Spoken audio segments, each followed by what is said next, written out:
చాలా మంది అవును ఫ్రెండ్స్ అవును చాలా మంది ఫోన్ చేశారు. ఎస్ ఎస్ ఏం కలిసి మెలిసి జీవిస్తాము ఉంటుంది. అలాంటి ముస్లిమ్స్ ఇప్పుడు బ్రదర్ మాట్లాడి ఎంత చక్కగా మాట్లాడాడు. ఇప్పుడు ఈ రోజు మాట్లాడిన మాట నేను వస్తాను, నేను నిన్ననే డిక్లేర్ చేసిన, ఈ మోదీ కాల్స్ ఈ దేశంలో యువకులు రావాలంటే నేను 66 ఏళ్ళు ఉన్నా, right now I'm fit with firing. Exactly. Fire చేసే కెపాసిటీ ఉంది నాకు. నేను వెళ్ళిపోయి నిలబడతా, బార్డర్కి వెళ్తాం, పోతాం. ఏం చేస్తారండి? అవును ఏం మాటలు వాళ్ళు ఇష్టం మహిళలు చంపి, భార్య ముందు భర్తను చంపి, ప్యాంట్ ఇప్పి చూసి హిందువా ముస్లిం ఐడెంటిఫై చేసి సిగ్గుచేటు చంపడం అండి అంటే ఎంత అంటే సిగ్గుచేటు. అది మానవ చేసే పని కాదు, మూర్ఖులు. మానవత్వం మంట కలిసిపోయే విధంగా ఒక పెద్ద మనిషి చాలా బాగా మాట్లాడారు సార్. అంటే వాళ్ళు హేయంగా బిహేవ్ చేస్తే ఇట్లా వచ్చి కొడతానే. మనం దిల్సునంద చేసినప్పుడు కొట్టిపోయి చంపుతుంది, తర్వాత చాట్ బండర్ కాడ వచ్చినప్పుడు ఏం చేయబోతుంది, తర్వాత ఇక్కడ లుంబిన్ దగ్గర చేసినప్పుడు ఏం చేయబోతుంది. అలాంటి సౌండ్ చాలా ఉన్నాయి. సర్వేశ్వర రెడ్డి గారు మీరు ఒక పోలీసు ఉన్నతాధికారి కాబట్టి ఇక్కడ సామాన్య పౌరులు పడేటువంటి బాధ కూడా ఏంటంటే, ఎక్కడైతే దిల్సుఖ్ నగర్ బాంబు పేలులు జరిగిన తర్వాత 28 మంది చనిపోయారు, దాదాపు దగ్గర 130 మంది వరకు కన్నుపోయారు, కాళ్ళు పోయిన వాళ్ళు అంటే బతికుండి కూడా జీవోత్సవాలయ్యారు. ఇప్పటి వరకు 5 ఉగ్రవాదులకు ఇంకా ఉరి శిక్ష పడలేదు, వాళ్ళు అప్పీల్ చేసుకుంటా ఉన్నారు. అంటే ఇప్పుడు జ్యుడిషియల్ ప్రాసెస్ అనేది లేట్ అండి. టెర్రరిస్టుల గంటలకు ఎవిడెన్స్ చెప్పారు. అందుకని యాక్ట్ అమెండ్ అయినందుకు statement recorded by the police officer admissible అనే ఎప్పుడైతే వచ్చిందో కన్విక్షన్స్ పడుతున్నాయి. ఎందుకంటే ఎన్ఐ యాక్ట్ కూడా అమెండ్ చేశారు.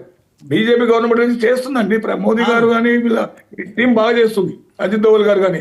ఇప్పుడు ఈ పక్కలో పల్లెలాగా బంగ్లాదేశ్ ఎవరు లిబరేట్ చేసిందండి? మనం చేస్తే అక్కడ హిందువులు జరుగుతుంది ఊచకోతలు. మనం లేకపోతే బంగ్లాదేశ్ 1970 వాళ్ళ కానీ గారు రకరకాలుగా ఈ పుల్వామా దాడని, ఆ దాడని, ఈ దాడని ఎవరి ఇయర్ ఒక దాడులు పడుతూ ప్రజా జీవనాన్ని జనజీవనాన్ని స్తంభింపజేసాక ఆ శోకతత్వ హృదయాలతో భారతదేశం ఈరోజు ఏడుస్తుంది, గొల్లుమంటుందండి. ఏం భారతదేశం హిందువులు అయినంత మాత్రాన, ముస్లింస్ అయిన మాత్రాన, క్రిస్టియన్ అయిన మాత్రం వ్యతిరేకం కాదు కదా. భారతీయులము అంటే ఒకటే. ఇది హిందువులకు అన్నప్పుడు ముస్లిం అన్నప్పుడు భారతీయులు ఉండే ముస్లింస్ కూడా హిందువులే, భారతీయులు ఉండే క్రిస్టియన్స్ కూడా హిందువులే. ఆ విధంగా మనం ఆలోచించుకుని మనం ముందుకు పోవాలి. ఇలాంటి దుర్మార్గమైన చర్యలకు అడ్డుకట్టాలి.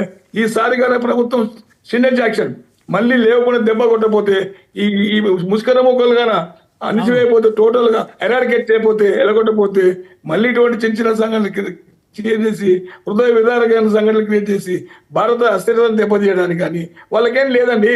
ఇంటర్నేషనల్ సమాజాన్ని తుచ్చిమంచాలి. What is happening in Pakistan అనే కాడ తీసుకురావాలి. అందుకొరకు ఈ రోజుల్లో ఉన్న ఇంటర్నేషనల్ సిచ్యువేషన్ ఇస్ డిఫరెంట్. ఇప్పుడు మనకు గతంలో అమెరికా పాకిస్తాన్ కు పెంచి పోషించింది టెర్రరిజాన్ని, గతంలో బిన్ లాడెన్ పెంచి పోషించింది. ఇప్పుడు అట్లే సిచ్యువేషన్. టెర్రరిస్ట్ అంతా సెంటర్ ఎక్కడండి? బిన్ లాడెన్ పాకిస్తాన్ లో ఉన్నాడు, పాకిస్తాన్ లో ఎన్కౌంటర్ చేసేసిండ్రు. మరి ఇంకా మన హిజ్బుల్ ముజాహిద్దీన్, లష్కర్ తోయిబా ఇలాంటి టెర్రరిస్ట్ ఆర్గనైజేషన్ మొత్తం అన్నీ ఉన్నాయి. మనం ఏం అవసరం అండి వాళ్ళు మంచిగా బతకడానికి? మన ప్రభుత్వం కానీ మన కేంద్ర ప్రభుత్వం చాలా చక్కగా మీరు వెళ్ళిపోండి అని చెప్పారు, కానీ ఎవరిని కనీసం బందీలుగా చేద్దామని ఆలోచన కూడా రాలేదు. ఇదే పరిస్థితి పాకిస్తాన్ అయితే ఖచ్చితంగా మన భారతీయులను బందీలు చేసి చిత్రహింసలు గురి చేసే పరిస్థితి ఉండేది. సో అంటే మన మంచితనము వారికి చేతగంతనంగా మారిన పరిస్థితులు గత కొన్ని దశాబ్దాలు. ఇప్పుడు మన పొజిషన్ చాలా చేంజ్ అని, వెపనరీ పొజిషన్ లో కానీ, మిజైల్స్ పొజిషన్ లో కానీ, అటాకింగ్ పొజిషన్స్ లో కానీ, ఎయిర్ ఫోర్స్ లో కానీ, డిఫెన్స్ సిస్టమ్ లో కానీ, ఎయిర్ డిఫెన్స్ సిస్టమ్ లో కానీ మనం ప్రపంచంలో 4వ దేశంగా ఉన్నాం. పాకిస్తాన్ లెక్కతో కాదు, లెక్క కూడా పక్కదు. ఈడ ఉన్న రఫేల్ ఇద్దరు బార్డర్కి వెళ్ళి ఫైర్ చేస్తే ఇస్లామాబాద్ పేలిపోతుందండి. అంత పవర్ఫుల్ ఎయిర్ స్ట్రైక్స్ ఉన్నాయి మన దగ్గర.